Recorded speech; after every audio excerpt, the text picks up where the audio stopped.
Hello everyone, welcome to Indian Economy by Aman Soni. In today's news hour, we shall be discussing the important articles related to economy from the Hindu newspaper. In page 1, there is a report by Niti Aayog on the gig economy. What are gig workforce? In simple words, they are contract workers who work on a job to job basis. Either it can be a freelancer who is a designer who does jobs on the freelancing website, or it can be a platform worker like the Zomato and Swiggy worker. All these come under gig workforce. Gig is basically a small job. So once the job is done, your contract is over. Now the Niti Aayog has come up with a report saying that by 2030, the workforce of gig economy in India it's going to reach almost 2.35 crores. We know gig economy is informal, so that the employees won't get, the people who are in the gig economy, they don't get formal benefits. Now the report suggests that even the gig economy workers, they have to get paid leave, occupational and accidental insurance, support during the irregularity of the work, pension plan. All these are to safeguard the gig economy workforce. And the current number of gig economy workers in the country are estimated to be around 77 lakhs. Why do we need all this? We know because it is informal workforce. There are no formal benefits. There are no minimum wages applicable. There is no insurance cover. There is no pension. There is no paid leave. And the number of hectic hours. Take an example of a Zomato worker. How many hours do they work? And the level of risk traveling in the city without accident insurance. So all this is considered, and to formalize the gig economy, Niti Aayog has come up with this report. On one hand, we have to balance the flexibility of the gig economy. At the same time, we should also take care of the social security measures. And because of this, a new classification of workforce. Earlier we just had formal and informal labor. Now we have something called as platform workers who work for some online platform, say Zomato, Swiggy, Blinkit, etc. And mostly the level of jobs that are focused in gig economy is medium skilled jobs. Almost 31% of the jobs are low skilled jobs and 22% are very high skilled jobs, and the majority is 47%, that is the medium skilled jobs. And by another 10 years, the workforce level is going to reach almost 4.1 percentage of total labor in India. The gig economy workforce would compose almost 4.1 percentage. That's a huge amount. That is why there are reforms needed in this sector, and to formalize them and get them under the social security protection.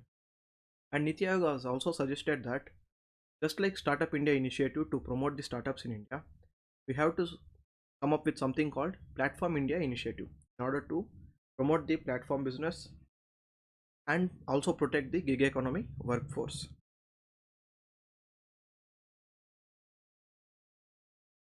This is a wonderful article about the state of financial health of the states and the fiscal profligacy. Profligacy in simple words means extravagant expenditure without checks and balances. This article would be very important for this year's main. There can be a question on the fiscal state of fiscal health of states, the freebie culture. So all this is covered under the article, and there are also suggestions under the FRBM Act and what should be the way forward to control this freebie culture and how should be the checks and balances by the center. Of late, we have been observing a trend in almost all of the states where the states are going for too many freebies just to capture the vote bank. Even though the politicians know that going for too many freebies without sustaining the fiscal health, without considering the finances and the fiscal policy, giving too many freebies would affect the fiscal health of the state in the long term. But most of them are narrowly minded. They just look at the short term. They are only concerned about coming to power in the next election. Because of the vote bank politics, almost all of the states are coming up with new freebies. And because of that, the fiscal health is getting affected. How should be sustainable? You cannot have debt and give the debt to invest it on freebies. If a government takes a debt, it should invest in some fiscal asset. It should invest in creating infrastructure so that that infrastructure would create additional jobs, additional growth, and additional revenue for the government in the future. But what are we doing? We are borrowing money and we are just giving out in social security benefits. So that is directly hitting the fiscal health of the state, and it is not sustainable in the long term. What is the opportunity cost of this? For example, if you spend some thousand crores on some freebies, there is an opportunity cost. Instead of using this thousand crores for something else, instead of using it for building roads, dams, and infrastructure, you are just giving it away. So there is an opportunity cost for the taxpayer also, opportunity cost for the government spending, and especially ideally government should borrow money to invest into social and physical infrastructure, which will generate growth, and because of the increased growth, it will generate more revenues in future in form of taxes, and we can use those taxes to pay back the debt. But what will happen if you just borrow the money and give them as freebies? You would have to pay the debt in future. But how would you pay the debt? Because you won't be having revenues. So it would be very unsustainable. In the last month, most of the senior bureaucrats they went to Prime Minister Modi and they said in some of the states the fiscal health is not supporting the freebie culture. The revenues of the states are so less, but they are borrowing and giving freebies for vote bank politics. And if states do that, they would go in the Sri Lankan way. They would go towards bankruptcy. And how are the states doing this? The states are doing this by showing the expense as off budget borrowing. For example, there is FRBM Act which puts limits on the borrowing of states and center. But they have found a loophole here. What will the states do? The states borrow on the balance sheet of the PSUs. For example, say state of Maharashtra. Maharashtra has a public sector undertaking. So instead of the Maharashtra government directly borrowing, because the Maharashtra government is the holder in the PSU, it will borrow money through the PSU and use that money for giving freebies. So indirectly they are borrowing. Instead of directly showing it on their balance sheet, it is being reflected on the balance sheet of public sector units. Even in for the center, for the Food Corporation of India, if the central government had paid the debt of Food Corporation of India, that would show high fiscal deficit and current account deficit for the government. So what the government did, the government kept the dues for Food Corporation of India. They made Food Corporation of India borrow money to sustain itself. So the balance and the liability was shown in the balance sheet of Food Corporation of India. The center's balance sheet remained clean. Because you are holding equity in the company, you are misusing that and indirectly you are borrowing through that public sector undertaking and using that funds. This is the loophole that states have been using, and even the center has done that. And what would be the guarantee here? The future revenues of the states are given as guarantee. On one hand, you are just borrowing and giving freebies, and you are guaranteeing your future tax revenues for this borrowing. So it is a double-edged sword, and it is double damage because you are borrowing and not spending it productively. At the same time, you are pledging your future revenues as a guarantee. Even the CAG had pointed that if the extra budgetary borrowings are taken into consideration, the liabilities would almost double to what the states have been showing officially. So how big is the problem? There is no information in the public domain to actually put into statistics how big is the problem, but the states have been borrowing heavily.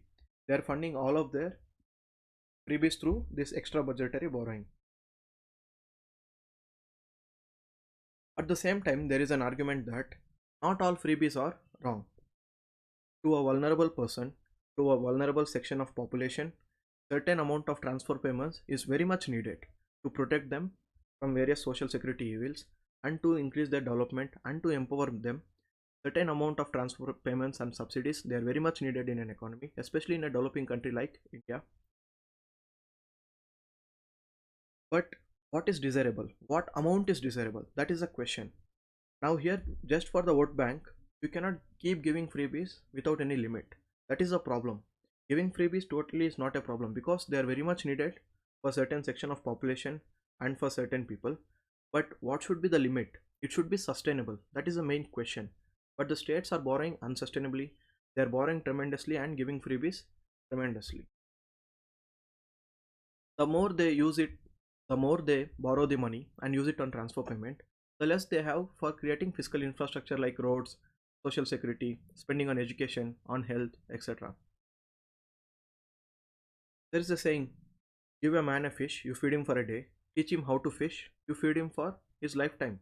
But what the states are doing, they are just giving freebies. It is like giving fish daily. You're not empowering the population, you're just giving freebies, subsidies, and grants just for your vote bank politics. You're just looking for the short term and you're neglecting the long term sustainability, financial health of the state. There should be some checks and balances. What about the checks and balances? The first checks and balance in a democracy is the opposition. The opposition has to question the spending of the government. There is a public account committee. So all they should question. But what happens? If the opposition questions the freebies, they look bad in the eyes of the population. They look bad in the eyes of the voters. So the opposition won't question it because even when they are in power, they would do the same freebie culture. So why would they question that? Another constitutional check is the CAG audit. But most of the times, the audit of the CAG it is delayed, and the reports are so bulky, common man cannot understand that. And by the time the report comes, sometimes the government has changed. The government has borrowed, put the burden of debt on the successive government, and they have gone out of power. So even if the CAG report comes, it would be delayed, and it is of no use when it is so delayed, and the burden is already shifted to a new government. And the market is another potential check. The state, when it goes for raising loans, the amount of interest rate that the state would pay would depend on the credit rating, and market would decide that based on the riskiness and the borrowing ability. But what the market would assume, whatever is the borrowing of the state, we think that the central will guarantee, even if the state defaults, the center will anyway give a package and protect the state. So the market is also not correcting the issue. And what are the costs? These costs are very huge. The level of borrowing of a state, all the states put together, it's almost comparable to the size of center's borrowing. So whatever the borrowing of fiscal stance and the fiscal policy of the states all put together will directly have an impact on the macroeconomic stability on the country, because both the level of borrowing of the center and all the states put together, it's almost close to each other and comparable. So only if the central government does some fiscal policy cleaning, if RBI takes measures, it would not be enough, because the spending and the fiscal policy of all the states, it would directly have an impact on the macroeconomic stability of the country. We need more effective checks and balances for that, and that's what is the main suggestion given by this article.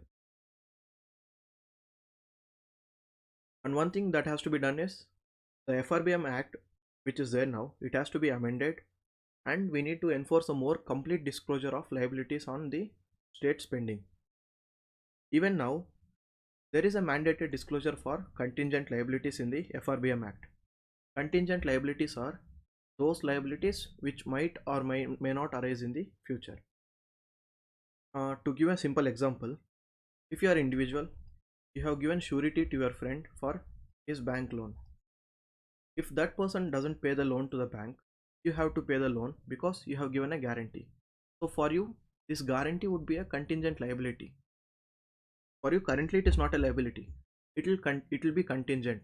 It can become a liability in future. If your friend doesn't pay the money to the bank, then it becomes your liability, because at that time you have to pay the money.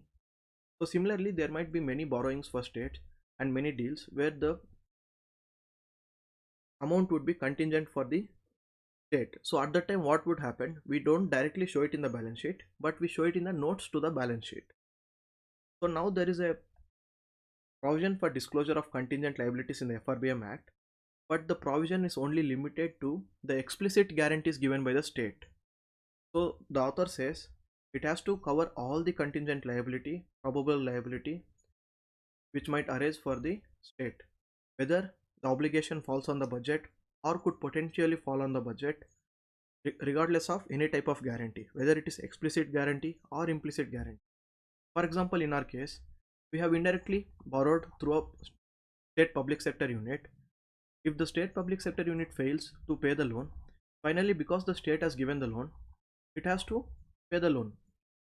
Now what happens in the current regime under the FRBM Act? We only show those contingent liabilities which are directly guaranteed by the state. Here indirect borrowing, this is not shown. So the author says that even this indirect borrowing, because it is guaranteed by the state indirectly, ultimately it is the state who is going to bear the brunt if the PSU is not going to pay. The state has to show it in the balance sheet. The liability has to be recognized. And even under the constitution, there are provisions that when the states are going to borrow, the center should give permission. And the center should look at the financial health of the state objectively, impartially, and impose restrictions if the finance of the health of the state is not very correct. And there is a problem in this suggestion that, but here the center should make sure that it has to be objective, because generally what happens, if the same government is there in the center and the center would be partial, and if there is opposition government in their state, the center would be giving harsher terms. That should not happen. The politics should not come into the financial decisions of the center. They have to be very objective and impartial when they are imposing restrictions. And there is this ultimate provision in the constitution where the president can declare financial emergency. It has never been used in India. So the author says, in a worst case scenario, when the finances health of the state is so bad that it will lead to financial breakdown of the state, at that time the president can declare financial emergency, and he should declare financial emergency in such a state because the politician will fear such a weapon. Now the politicians are behaving in this freebie culture because they don't fear anything. They just pass on the borrowing onto the burden to the next government. They borrow, they go out of power. The next government has to bear the brunt of the borrowing and it has to pay the interest. If the financial emergency is declared, then there will be a fear. If we behave irresponsibility, the financial emergency would be declared, and that should be the Brahmastra, which should be the last resort in the ultimate weapon when then there is a financial breakdown in the state. And the author finally concludes by saying that for the center to act and for the center to discipline the states in terms of finance, first the center has to be role model. It has been flouting rules. The center itself is showing off budget borrowings, and when the center is doing that, the states cannot be told to do that. So first you have, in order to dictate the terms, you have to be ideal. You have to follow the path. Only then you can get the behavior of the states in line with the financial act. That's about this article, where the author discusses about the current state of freebie culture, why we need freebies to a certain extent, and why it should not be unsustainable. The freebies that we give should be sustainable based on the financial health of the state, the institutional checks that are currently ineffective, whether the market or the CAG or the opposition, and what are the financial costs on the macroeconomic stability. And finally, two suggestions about the amendment to the FRBM Act for a total and complete disclosure of all the contingent liabilities, and the center putting restrictions on the borrowings of state if the financial health of the state is very bad. And finally, the ultimate weapon of financial emergency if there is a total breakdown of financial health in the state.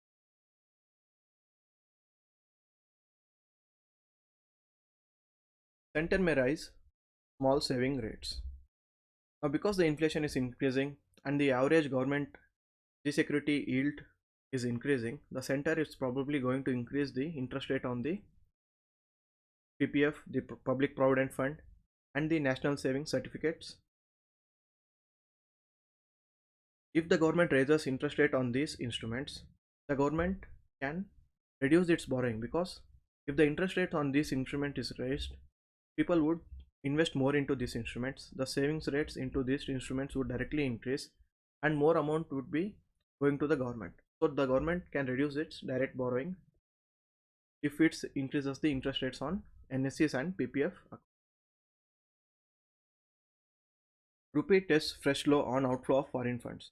We have been seeing about how the FPIs are going out of India, and because of the FPIs going out of India, the value of rupee is depreciating. If the foreign portfolio investor removes money from Indian market and goes to foreign country, the demand for US dollars increases and the supply of rupee increases. When the demand for US dollar increases against the rupee, the value of rupee depreciates. So the value of rupee falls. That is why rupee has been falling, because there is a continuous outflow of foreign portfolio. GST panel may discuss states compensation e-com norms. The GST panel is going to meet again, and they are going to discuss about the whether to extend the compensation of revenue loss to the states or not, and what are going to be the tax rates on some articles, whether to increase the tax rate or decrease the tax rates, and regarding the relaxation of registration for smalls and online suppliers, and reforms in the inverted duty structure, and removing some items from the exempted list. So here what is important for our exam? Here the functions of GST Council, the composition of GST Council, that is important for the prelims examination, and whether the GST Council has been effectively implementing the GST rate, and how the GST Council is affecting the overall revenues of the GST, and is it successful or not. These are the important aspects for mains. These are the articles related to economy today. Thank you so much.